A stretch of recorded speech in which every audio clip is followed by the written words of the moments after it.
Untuk teman-teman yang menonton kajian ini, jangan lupa bersalawat kepada Nabi kita Rasulullah Muhammad sallallahu alaihi wasallam. Allahumma salli ala Muhammad wa ala ali Muhammad. Sallallahu ala Muhammad sallallahu alaihi wasallam. Maka sekarang kita terjemahkan apa makna takdir. Nah, takdir itu dari bahasa Arab qaddara atau qadara, yaqdiru qadran atau yaqdaru qidran, itu macam-macam istilahnya. Kalau kudratan berarti kekuatan. Kalau qadran udah jadi bahasa Indonesia kadar. Takdir itu berarti kadar. Apa makna kadar? Kadar air, apa artinya? Takaran. Maka yang disebut takdir itu takaran yang Allah berikan kepada kita.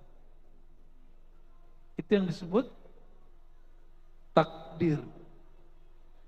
Maka takdir ini boleh diartikan anugerah Allah yang Allah tetapkan untuk kita. Kehendak Allah yang Allah tetapkan untuk kita, itu disebut dengan takdir. Kira-kira kalau Allah memberi, itu karena Allah sayang atau karena Allah benci? Karena Allah sayang. Maka takdir itu sebenarnya selalu diindikasikan hal yang baik. Lalu kenapa orang baru membaca takdir kalau urusannya jahat atau buruk?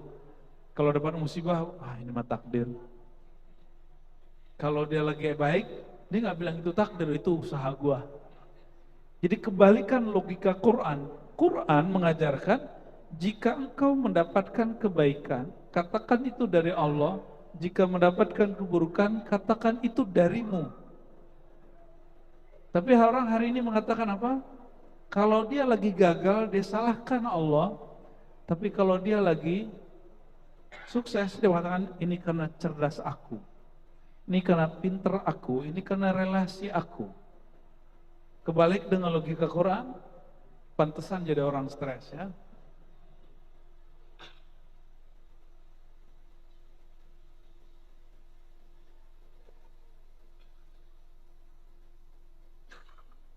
Rukun iman yang keenam setelah iman kepada Allah, malaikat, kitab, rasul, hari akhir, antu'mina.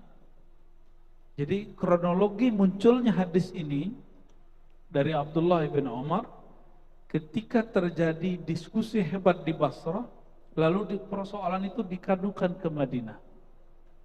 Jadi tradisi mengadukan sesuatu ke ulama paling tua itu biasa, itu terjadi. Ya, lalu disampaikan oleh Sayyidina Abdullah bin Umar kisah Sayyidina Jibril bertanya 4 hal: Islam, iman, ihsan, hari kiamat, kapan kiamat, tanda kiamat. Pada bab al-iman ada kalimat antu'mina, engkau percaya, beriman kepada Allah, malaikat, kitab, rasul, takdir. Ada tambahan di riwayat Abdullah bin Umar. Saya curiga ini tambahan dari Sayyidina Abdullah bin Umar. Karena di riwayat Abu Hurairah tidak ada lafaz itu. Kecuali ada yang menambahkannya. Bil qadari, kadar itu khairihi wa syarrihi, baik dan buruk. Hulwihi wa murrihi, manis atau pahit. Manis atau pahit. Saya mau tanya, kalau kita sakit, itu takdir baik atau buruk? Baik atau buruk? Beneran nih baik. Karena udah ngaji di Sunda Kelapa nih bilang baik. Coba kalau kita sakit rasanya enak apa enggak enak? Itu maksud saya. Enggak enak loh? Enggak enak. Berarti takdirnya enggak enak. Itu disebut murrun. Takdir yang enggak enak. Kalau enggak ntar dikasih sakit terus loh. Oke? Sakit yang enggak enak itu,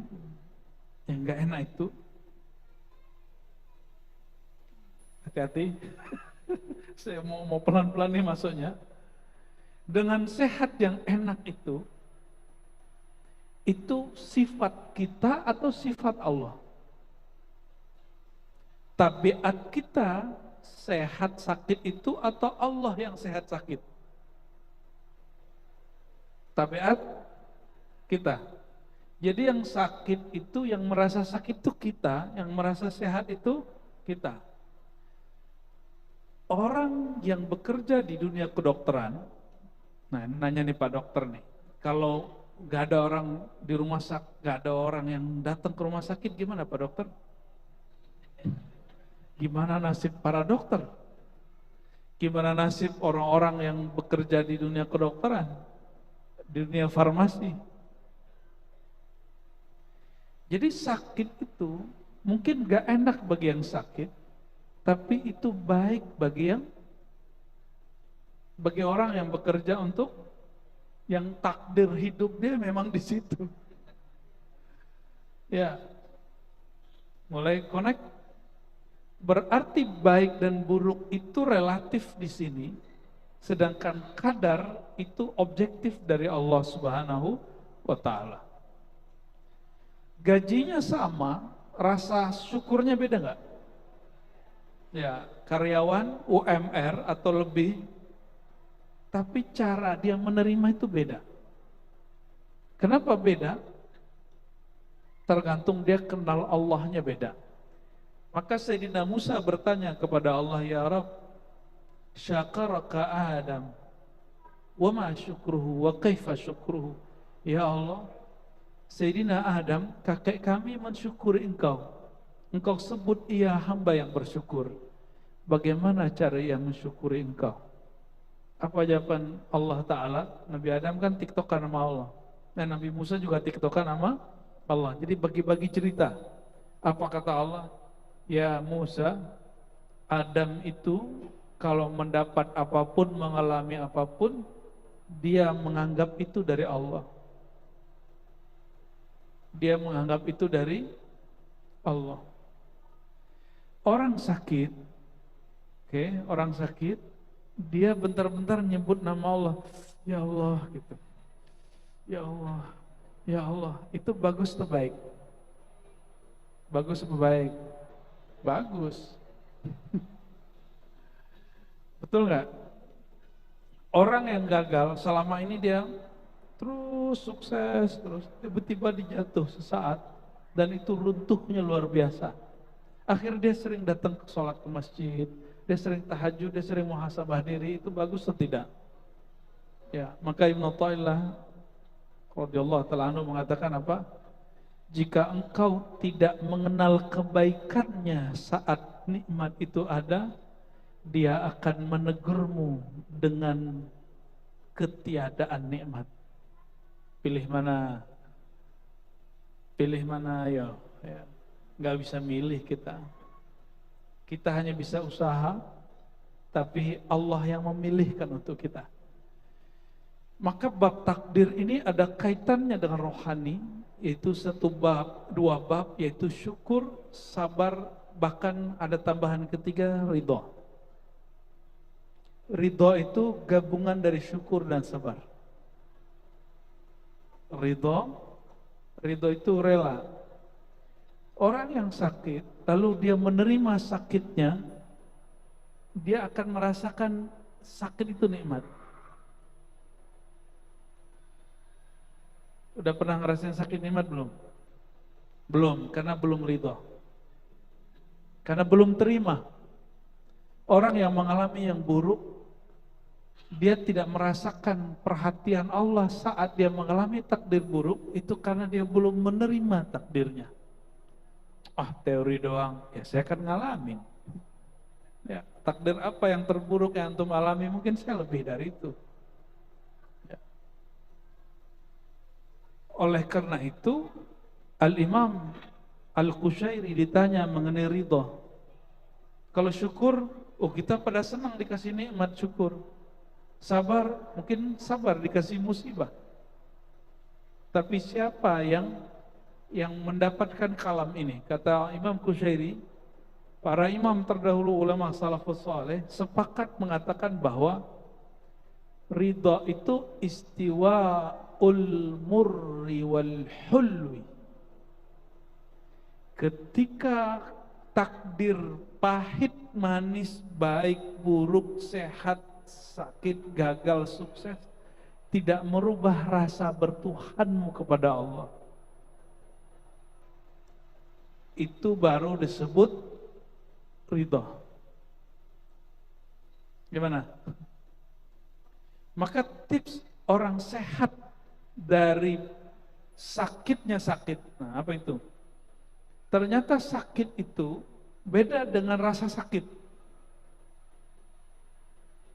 Paham? Sakit itu beda dengan rasa sakit. Gagal itu dengan rasa gagal beda. Orang gagal banyak, tapi dia tidak merasa gagal. Oke? Orang sakit banyak, tapi dia tidak merasa sakit. Itu orang yang menerima takdir.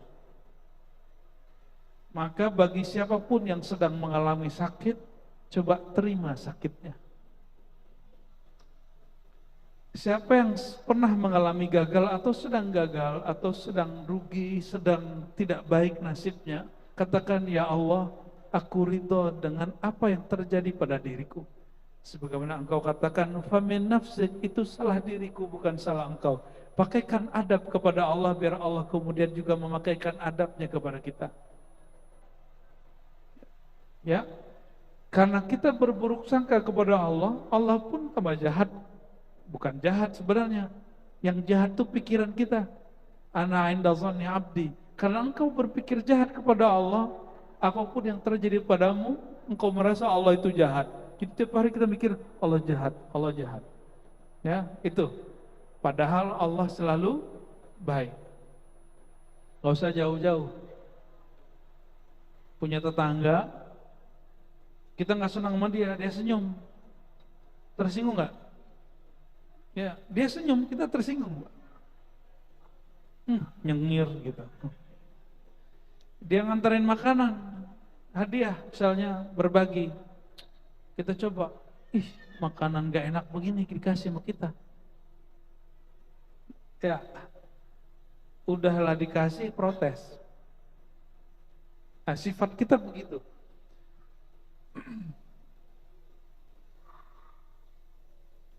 Takdir itu pemberian anugerah dari Allah. Anugerah dari Allah. Namun kita menerimanya, ada yang indah, ada yang ridho, ada yang tidak ridho. Maka yang disebut takdir baik, orang yang menerimanya dengan ridho. Ini bagi ahlul qulub, ya, orang yang ahli kolbu, menganggap takdir baik itu yang diridhoi oleh kolbu. Meskipun kata orang itu buruk, tapi di kolbu dia indah. Yang disebut takdir buruk, itu adalah sesuatu yang tidak diridhoi oleh si hamba. Padahal yang dari Allah semuanya baik. Semua dari Allah pasti baik. Semua dari Allah rahmatun wa mauhibatun. Ya.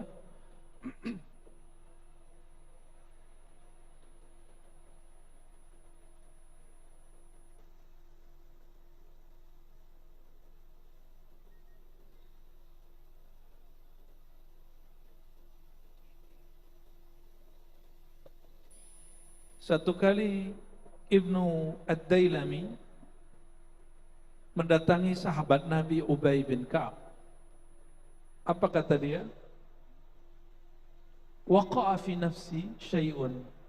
Wahai Ubay, saya gelisah mengenai takdir. Apa yang dia pikirkan? Allah kok begini ya, gitu. Allah kenapa menakdirkan aku begini? Kalau orang-orang berbicara tentang Islam dalam kacamata global, jika cara bacanya tidak punya ilmu, maka teman-teman ini akan selalu ngomong ini, Islam lagi mundur, Islam selalu dizolimi, gitu ya. Itu antum kena tuh, udah kena tuh otaknya.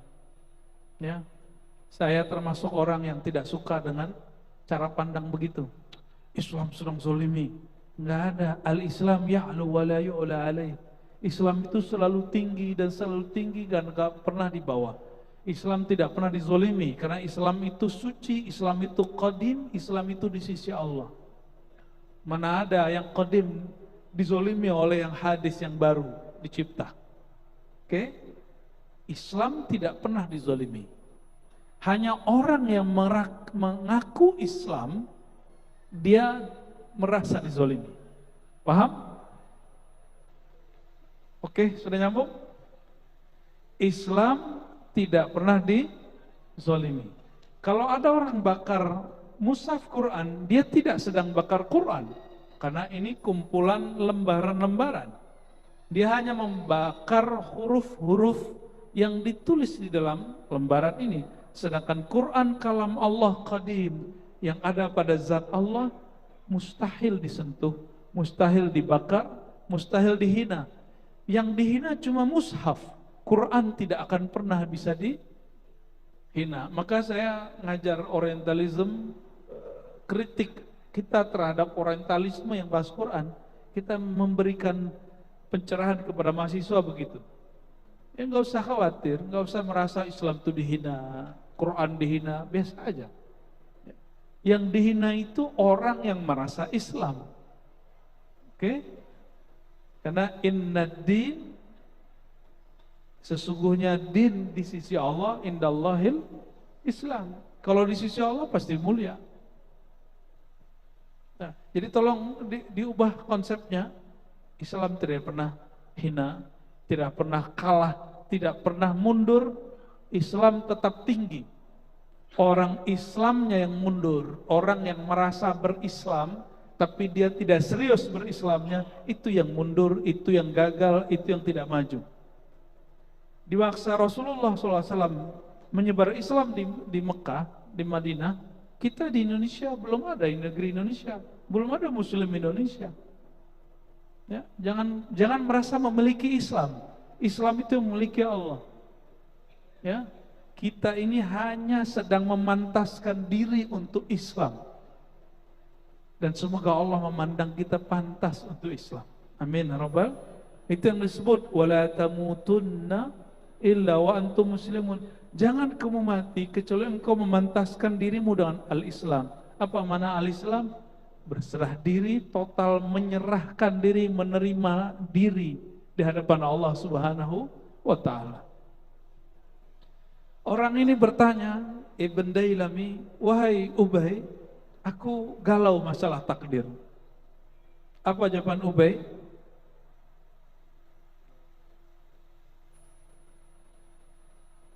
Lau anna Allah adzaba ahla samawatihi wa ahla ardihi adzabahu wa huwa ghairu zalimin lahum walau rahimahum.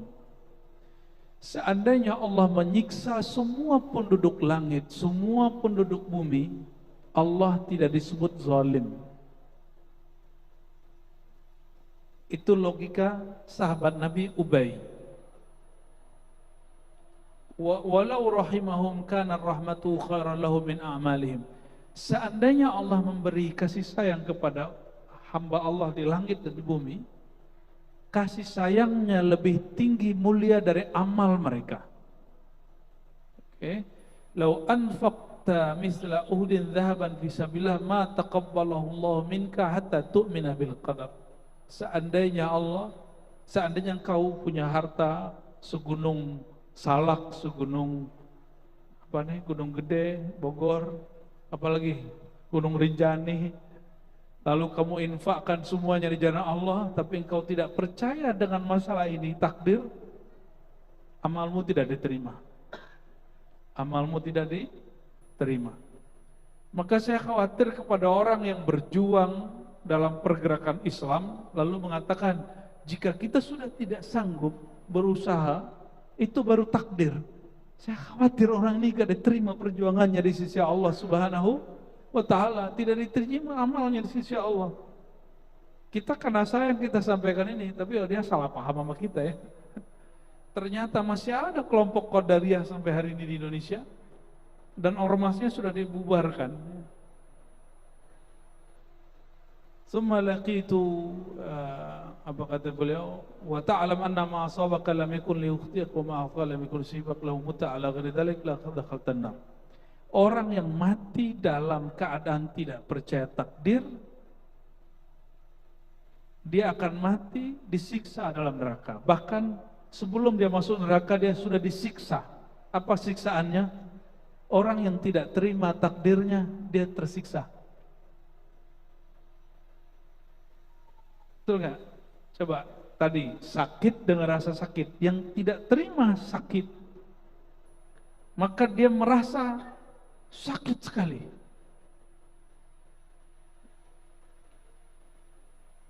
Disenggol orang, nggak terima, gimana? Oh, bisa kemudian turun dari motor ya. Tahu-tahu yang di dalam mobil bodyguard, habislah. Sama juga ya, takdir perempuan ya. Perempuan ini kan takdirnya Masya Allah. Perempuan itu banyak anugerah kepada mereka. Tapi bagi perempuan yang lain, menikah, lalu hamil, melahirkan, menyusui, ngasuh anak, itu baik apa buruk ibu? Beneran? Apa beban? Beban nggak? Ya, pernah nggak waktu gadis terus melihat teman kita yang sama-sama dulu gadis sekarang punya anak waktu itu terus bilang, ribet ya punya anak gitu. Ada yang ngomong gitu nggak? Padahal yang punya anak menikmati punya anak. Kejadiannya dianggap buruk oleh A yang melihat, tapi yang mengalami merasa indah. Nah, ini yang dialami oleh para imam kita. Imam Syibli ketika mau meninggal yang dibaca Allah, Allah, Allah dalam hatinya. Muridnya repot. Apa kata muridnya? Wahai Tuan Syibli, bacalah la ilaha illallah, karena siapa yang akhir kalamnya la ilaha illallah pasti masuk surga. Kata dia, saya sudah bersama yang punya nama itu. Ente nggak usah ganggu. Ya, ada yang begitu.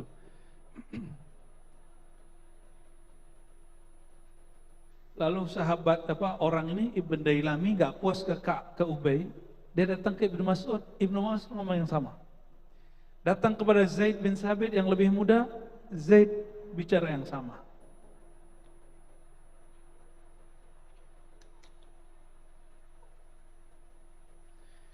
Saya mau tanya, adakah yang terjadi di alam semesta di luar takdir Allah? Ada nggak? Ada? Katanya usaha dulu baru takdir. Adakah satu jengkal di muka bumi terjadi tanpa takdir Allah? Ada nggak? Jika ada orang mengatakan ada, maka dia musyrik.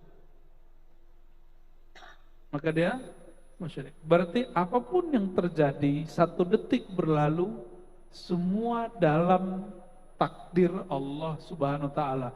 Oleh karena itu malam ini saya mengajak memahami takdir jangan cuma urusan nasib baik, nasib buruk, tapi takdir buruk bukan. Nah, mohon persepsinya diluruskan.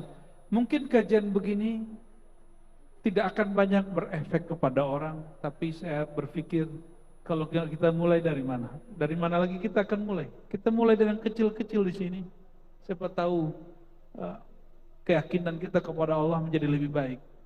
Karena ini mengamalkan hadis. Mau husnul khotimah? Husnul khotimah itu nggak usah banyak wirid. Serius, nggak usah banyak thariqat. Wirid paling berat itu adalah wirid rohani. Apa wirid rohani? Berbaik sangka kepada kehendak Allah Subhanahu wa ta'ala. Maka dalam hadis yang sahih Imam Muslim dikatakan, janganlah kamu mati, la yamutanna ahadukum illa wa huwa yuhsinu dhanna billah. Janganlah kamu meregang nyawa, berpisah nyawamu dengan badanmu, kecuali hatimu, qalbumu, ruhanimu berbaik sangka dengan semua yang Allah kehendaki kepadamu. Dan baik sangka itu dilatih dari mengatakan aku ridho kepada kehendak Allah. Sudah ridho belum? Saya yakin di badannya ini ada sakit, minimal sakit punggung. Ya, kalau duduk lama sakit punggung nggak? Ya, kesemutan, rematik, asam urat, ada mulai masuk ke jantung, ada mulai ke liver, pankreas. Yang disalahin nanti siapa ya? Semenjak saya ngaji di Sunda Kelapa, saya jadi sakit gula, gitu nggak? Ya, kenapa? Setiap Senin dan Kamis dikasih makan sama orang Sunda Kelapa. Begitu cara berpikirnya? Alhamdulillah.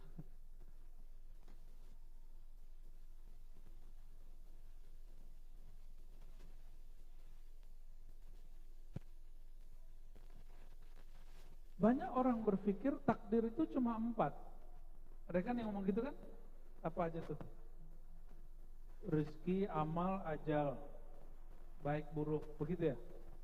Saya mau tanya Bapak Ibu, 4 itu mencakup hidup kita atau bukan? Jadi ada seorang ustadz di kampung kita dulu, khotbah sudah 20 tahun bunyinya begitu. Apa kata dia? Tapi sekarang udah berubah.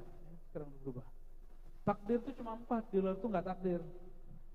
Terus ini salah paham. Ya, ada sebuah hadis yang menyebutkan bahwa inna ahadakum yujma' khalquhu, disebutkan di sini ya.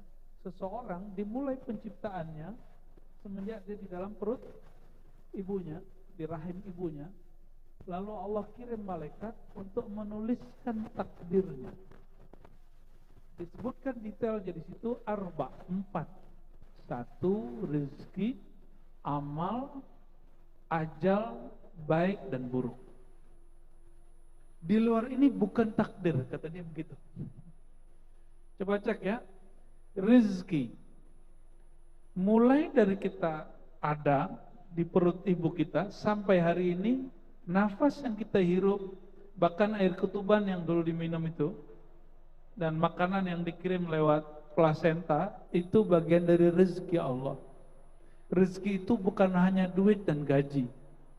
Dan saya sudah sering sampaikan, kalau gaji mungkin UMR atau 2 kali lipat atau tunjangannya sekian, atau ada orang yang berlipat-lipat, oke. Tapi rezeki bukan itu. Banyak orang yang gajinya 100 juta tapi dia nggak berangkat haji. Ada orang gajinya cuma 100 ribu tapi dia naik haji, Pak. Itu namanya rezeki. Maka rezeki beda dengan gaji. Kita sering menyampaikan ini supaya orang tidak mengerdilkan apa yang Allah beri. Bisa nafas? Masih ingat masa Covid? Waktu Covid masih ingat betapa mahalnya oksigen? Kami baru naik gunung, ternyata di gunung kalau sampai di titik tertentu, itu oksigennya menipis. Betul ya? Oksigen menipis. Ngapain juga naik gunung ya? Tapi seru juga. Kita susah-susah naik, tapi karena hati itu enak, senang, takdir itu terasa indah. Ya. Orang barat, filosofnya, ada satu orang filosof menganggap pernikahan itu awal perbudakan. Tapi di negeri-negeri timur seperti kita, pernikahan itu adalah awal kebahagiaan. Beda kan? Beda. Orang barat itu sudah terlalu, hidupnya sudah terlalu, egonya terlalu maju. Membuatin kopi tiap pagi itu dianggap perbudakan. Bekerja, lalu hasilnya itu dibagi ke pasangan, itu dianggap perbudakan. Nauzubillah min dzalik, ya. Tapi jadi filsafat loh itu. Ternyata nggak semua filsafat juga baik.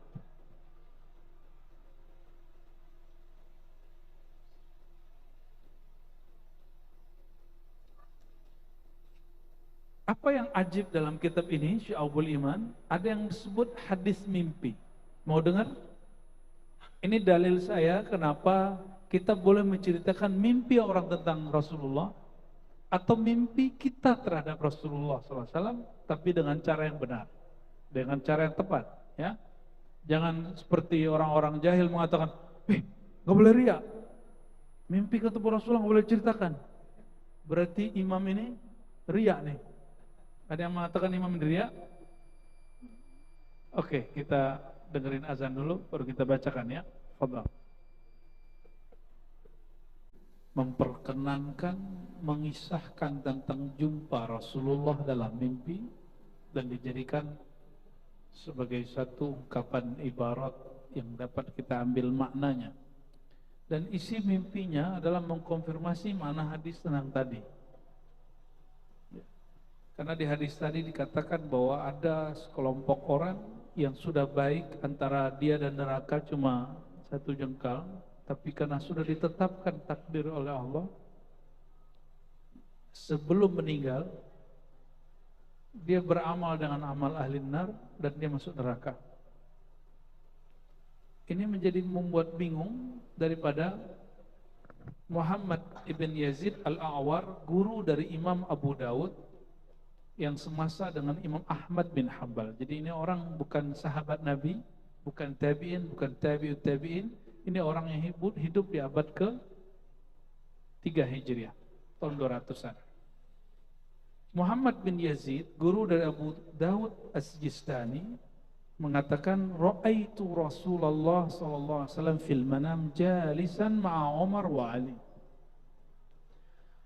Aku tertidur lalu bermimpi jumpa Rasulullah sallallahu alaihi wasallam duduk bersama Sayyidina Umar dan Sayyidina Ali. Mimpi sampai hari ini sains tidak bisa menjelaskannya. Ya, maka saya tidak menganggap semua teori tentang mimpi dari sains itu dapat diterima, karena mimpi yang dimaksud baginda Rasulullah SAW bukan itu. Mereka menyebut mimpi itu gerak mata yang cepat saat tidur, bahasa Inggris itu rapid movement gitu ya.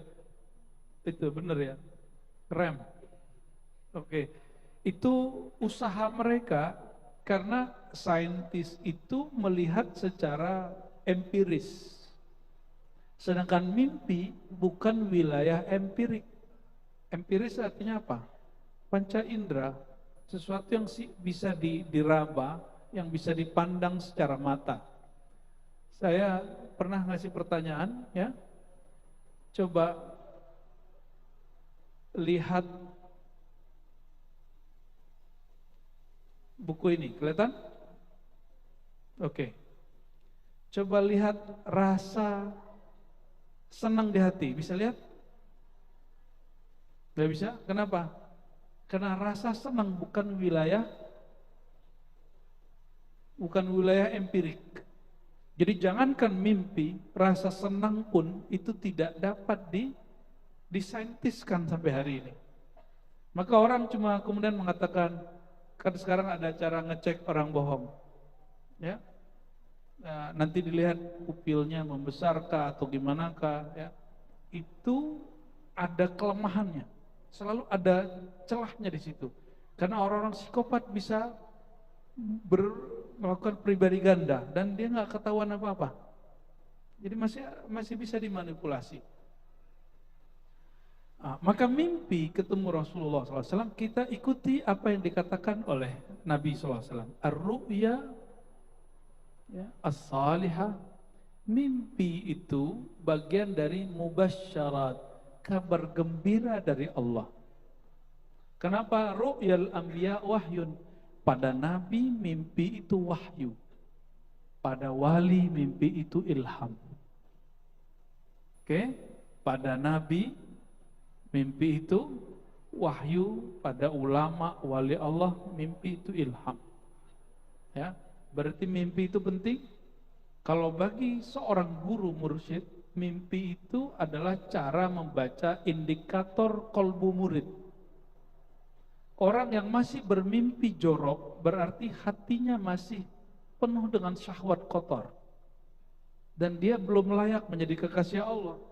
Karena dia masih menyimpan yang jorok di kolbunya. Ya. Dan orang yang paling jorok itu orang yang paling banyak menahan nafsunya. Dan orang yang paling bersih hatinya orang yang menyalurkannya lebih banyak kepada yang halal. Makanya Nabi SAW mengatakan wa fi bud'i ahadikum shadaqah. Dalam semua anggota tubuh ini ada sedekah. Ada yang senyum nih Buya Aldom ini. Jangan salah paham Buya. Oke, paham di situ? Ada orang nggak mau menikah, lalu ketika melihat lawan jenis yang gagah atau cantik, terus dia ngeres, dia bersyahwat. Itu apakah lebih baik daripada orang yang menikah? Mana yang lebih baik? Dan dia menikah lagi. Begitu, ya. Tapi orang-orang akan berpikir apa? Enggak, yang baik itu yang tidak menikah. Rahib-rahib itu karena menahan itu bagi orang awam lebih baik. Rahib, orang suci, mesti dia tidak melakukan hal-hal yang beginian. Itu persepsi orang awam. Tapi Rasulullah SAW tidak begitu. Ya. Nah, jadi cara ngecek kolbu seseorang itu oke atau tidak, itu mimpinya apa. Jadi mimpi itu Allah ciptakan bukan sia-sia. Oke, jadi tidak ada namanya bunga tidur bagi seorang guru. Nah, yang ada antumnya halu. Apa kata beliau? Aku bermimpi ketemu Nabi SAW, Sayyidina Umar, Sayyidina Ali, dan bertanya tentang hadis Abdullah bin Mas'ud. Jadi bisa konfirmasi ilmu dalam. Jadi dia dalam mimpi aja nanya ke Rasulullah, apalagi kalau lagi jaga. Antum kira-kira kalau mimpi ketemu Nabi ngapain? Belum tahu kan? Orang ini kalau ketemu Nabi dia bilang, saya kalau ketemu Rasulullah saya mau nanya hadis ini. Ini orang ini. Dan benar dia mimpi ketemu Rasulullah SAW dan menanyakan hadis itu. Lalu Nabi SAW menjawab bahwa ini adalah bab takdir. Ya. Fa'adaha thalasan ghafarallahu lil amas. Ya. Oke, saya nggak membahas tentang isinya, tapi hanya ingin menyampaikan bahwa bab hadis mimpi boleh dijadikan satu bahan kabar gembira di dalam kajian, bahkan ditaruh di dalam kitab-kitab yang ilmiah. Ini kitab ini ilmiah bukan? Kitab ini ilmiah menurut ahli hadis karena dia menggunakan riwayat itu yang disebut ilmiah dalam tradisi ahli hadis. Bapak Ibu yang bukan Allah, mungkin bab takdir tidak bisa kita baca semua, ya kita skip dulu, bulan depan kalau umur panjang kita sambung. Namun yang dapat kita ambil dari teks sebelumnya adalah bahwa takdir itu melingkupi semua kejadian di alam semesta. Pintar-pintar cara menerimanya, ya terimalah dengan ridho. Ada pertanyaan kan? Silakan lihat. Ya.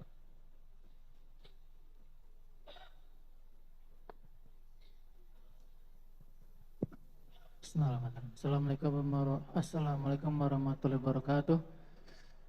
Izin bertanya Buya, ingin menegaskan kalimat Buya barusan yang mengatakan bahwa tanamkan buat kita semua bahwa segala hal-hal yang baik itu datang dari Allah, takdir. Ya, kalau ada yang kurang baik, itu dari kita. Apakah itu mungkin karena kita kurang? Ya. Ya.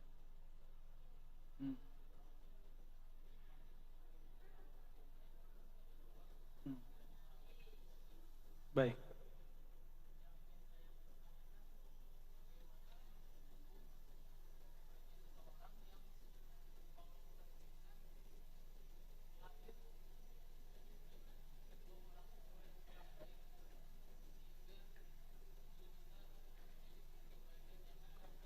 Oke.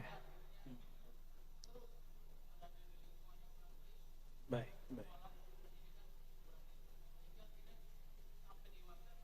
Dia tidak baik. Baik, baik. Ini pertanyaan bagus. Assalamualaikum warahmatullahi wabarakatuh. Bagaimana statusnya, bukan hukumnya ya. Orang yang punya orang tua tidak baik, terus dia lahir di lingkungan tidak baik dan menjadi orang tidak baik. Bapak Ibu, saudara-saudari yang bukan Allah, betul ada hadis kullu mauludin yuladu alal fitrah. Setiap yang terlahir lahir fitrah, orang tuanya yang akan membentuk dia, atau dalam bahasa psikologi, lingkungan dia yang akan membentuk dia. Betul. Tapi ada disebut dengan baik turunan, ada baik al-kasab, baik yang diperoleh. Ada Islam turunan, ada Islam yang dicari.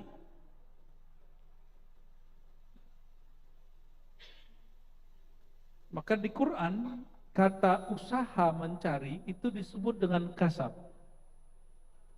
Ya, kata kasab muncul di ayat apa? Al-Baqarah ayat berapa? Gimana bunyinya? Hah?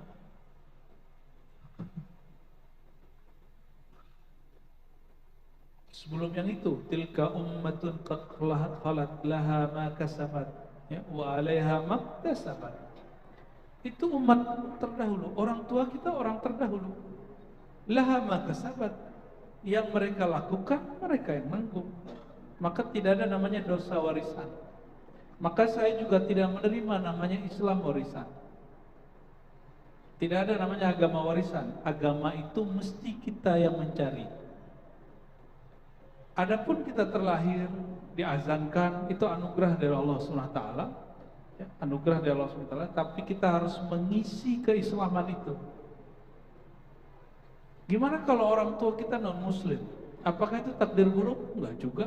Banyak kok yang terlahir muslim gak baik juga, korupsi juga. Betul gak? Banyak yang terlahir non muslim gak korupsi, ada juga. Berarti baik itu bukan masalah status agama dia, tapi apa yang dia cari dari kebaikan itu. Itu yang disebut laha makasabat wa 'alaiha maktasabat. Baginya pertanggungjawaban dari apa yang dia usahakan. Maka disebut perbuatan Allah itu disebut takdir, perbuatan manusia disebut kasab. Ini istilah Quran. Laha ma kasabat kasab. Bagi jiwa manusia pertanggungjawaban apa yang dia usahakan lakukan. Wa 'alaiha maktasabat. Maka laha baik, 'alaiha buruk. Kebanyakan ulama begitu, walaupun ditentang oleh imam yang lain. Tapi Imam Razi mengatakan benar, laha usaha yang buruk baik, 'alaiha usaha yang buruk. Oleh karenanya, ketika ada seseorang lahir di keluarga yang kurang baik, yang pertama saya mengatakan begini, kok tega ya anaknya bilang orang tuanya nggak baik? Ya, gimana? Sayyidina Musa lahir dari ibunya, tapi besarnya di mana? Lahir di mana? Istana. Dan ayah angkatnya siapa? Fir'aun, Tohut zaman itu. Apakah dia jadi jahat? Oleh karena itu Allah mengatakan, wahai Musa, izhaba, berangkatlah kepada Fir'aun, wa qulu lahu qawlan kalima, wa qula lahu qawlan layyina. Katakanlah kepadanya kata-kata yang lembut. Sampai begitu. Salah satu kata yang lembut, jangan bilang orang tua kita jahat. Jangan bilang orang tua kita tidak baik. Emang kita sudah baik. Ya. Jadi salah satu adab anak adalah tidak menyebut orang tua dia jahat atau tidak baik, walaupun mereka emang jahat dan tidak baik. Oke? Nah, Sayyidina Musa dilarang mengatakan itu dan selalu diperintah oleh Allah qaulan layyina, kata-kata yang lembut, kata-kata yang kamu mengalah. Oke? Itu bukan orang tua asli loh, itu cuma orang tua angkat. Orang yang merasa dia tandingan Allah Subhanahu wa taala, bahkan Allah pun mengatakan katakan yang baik kepadanya. Ya. Ini baru cuma beda yasinan maka yasinan, kita nggak yasinan, orang tua yasinan kita udah bentak-bentak. Ya, ada yang begitu kan hari ini? Ya, kalau Mas kayaknya enggak sih. Ya, sudah banyak begitu hari ini. Orang tuanya dengerin musik. Saya itu maksudnya, ya. Itu kasetnya saya buang dulu itu. Ya, almarhum bapak saya itu paling paham. Tapi kayaknya doa beliau. Jadi selama lebih dari 3 tahun, setiap kali ada kaset dibeli bapak saya buang belakang. Belakang itu ada kali tua, kita buang. Sore saya buang, besok pagi beliau pungut. Pagi saya buang, sorenya beliau pungut. Dan nggak pernah marah, saya dibiarin aja. Ternyata doa beliau, kita ketemu guru yang baik. Alhamdulillah rabbil alamin. Ya, rahimallahu walidaina, amin. Ya, ada lagi pertanyaan cukup? Satu pertanyaan dari TikTok Live Masjid Agung Sunda Kelapa dari saudara Fulan. Ya. Apa perbedaan zikir khafi, sir dan zikir zahir? Mana yang lebih baik? Innahu ya'lamu sirra wa akhfa. Dalam Al-Quran Allah mengetahui yang sir dan rahasia dan yang lebih rahasia lagi namanya akhfa. Ya, ada Qurannya, ada ayatnya. Ya. Juga ada ya'lamul jahra, Allah mengetahui yang jahar. Nah, zikir itu adalah proses mengingat Allah Subhanahu wa taala. Lidah itu tidak mengingat, dia cuma menyebut. Maka zikir lidah menyebut, zikir kolbu mengingat. Apa yang diingat bukan yang ada di kepala. Maka zikir akal, dia mengenang kebaikan-kebaikan Allah selama di bumi. Karena akal nggak bisa mikirin sebelum lahir. Ada yang tahu apa yang dia lakukan sebelum lahir? Yang ruhnya alami sebelum lahir, ada yang ingat? Kita tidak ingat, maka diutus para rasul, para wali Allah untuk mengingatkan kepada kita bahwa ruh kamu sebelum lahir di sini itu sudah jumpa dengan Allah SWT. Maka pada hakikatnya zikir itu adalah teringatnya ruh itu kepada yang meniupkannya. Itu dia, itu yang disebut zikir.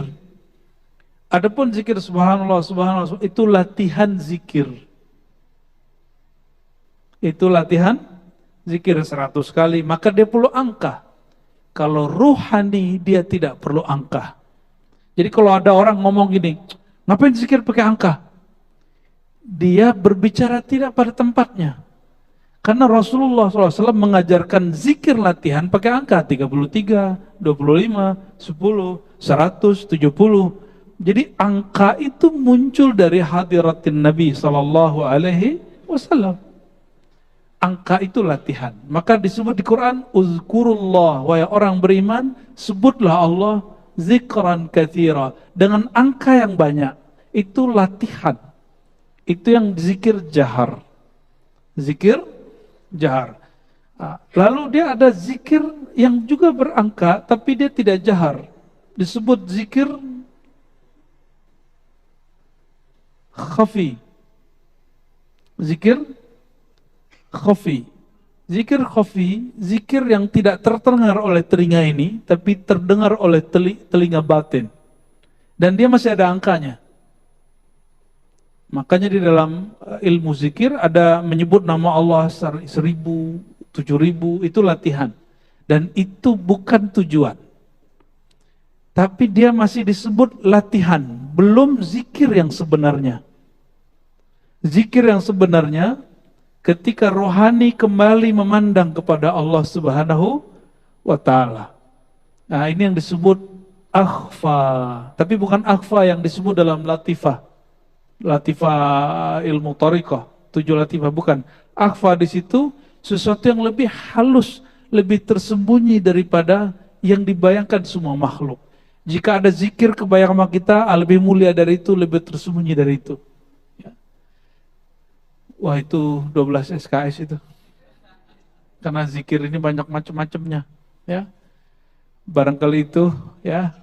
Semoga malam ini pengetahuan kita tentang takdir sedikit mulai berubah, naik ya. Dan tentang al-Islam juga mulai positif, dan tidak ada lagi pikiran bahwa Islam mundur, Islam hancur, yang hancur cuma orang yang mengaku Islam ya.